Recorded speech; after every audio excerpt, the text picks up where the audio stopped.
확인된 정보를 신속히 전합니다. 코로나19 KBS 통합뉴스룸 오후 2시 뉴스입니다. 코로나19 신규 확진자가 어제 87명 늘었습니다. 1일 추가 확진자 수가 하루 만에 다시 두 자릿수로 돌아왔습니다.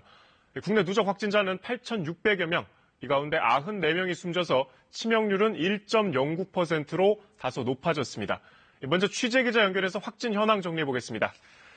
하무림 기자, 신규 확진자 수가 하루 만에 두 자릿수가 됐죠? 지역별로 정리해주세요. 네, 오늘 0시를 기준으로 신규 확진자 수는 87명으로 집계됐습니다. 어제 신규 확진자 수가 152명으로 세 자릿수를 기록한 지 하루 만에 다시 두 자릿수대를 기록했습니다. 누적 확진자는 모두 8,652명입니다. 지역별로는 대구에서 34명이, 경북에서 13명이 늘었습니다. 서울에서는 17명이, 경기에서는 14명이 늘었습니다. 사망자는 하루 새 3명이 늘어 모두 94명이 됐습니다. 격리 해제된 사람은 286명이 늘어 2,233명으로 집계됐고 격리 중인 사람은 6,325명으로 202명이 줄었습니다. 해외 유입도 걱정인데 유럽발 입국자에 대한 검역 절차가 강화됐죠? 네, 정부가 유럽발 입국자 모두를 대상으로 코로나19 진단검사를 실시하기로 했습니다. 시행 시점은 이틀 뒤인 이번 주 일요일 0시부터입니다. 특히 장기 체류 목적의 입국자에 대해서는 14일 동안 자가격리 또는 시설에 격리하겠다고 밝혔습니다.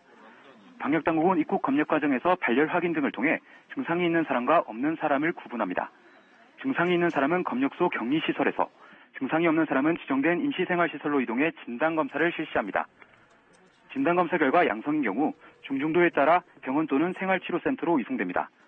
음성인 경우에도 장기 체류 외국인과 내국인의 경우에는 14일간 자가격리를 통해 증상 발생 여부를 확인해야 합니다. 장기 체류 외국인에 대해서는 체류 기간 동안 매일 전화로 증상 여부를 확인할 계획입니다. 네, 요양병원과 요양시설, 여기에 대한 관리도 강화하기로 했다는데 자세한 내용 전해주세요. 네, 정부가 요양병원에 행정명령을 발동하고 요양시설에 대해서는 행정지도를 실시하기로 했습니다. 또 외부인 출입을 통제하는 한편 방역관리자를 지정하고 간병인에 대해 매일 발열을 확인하는 등의 내용입니다. 또 행정명령의 실효성을 확보하기 위해 명령을 위반한 요양병원에 대해서는 재정적 지원을 제한하고 손해배상 청구까지 검토할 방침입니다. 한편 정부는 코로나19로 피해를 입은 납세자를 대상으로 법인세 등의 신고 납부 기한을 최대 9개월 연장하는 내용의 세정지원 대책을 추진하고 있습니다. 지금까지 문화복지부에서 KBS 뉴스 하무림입니다.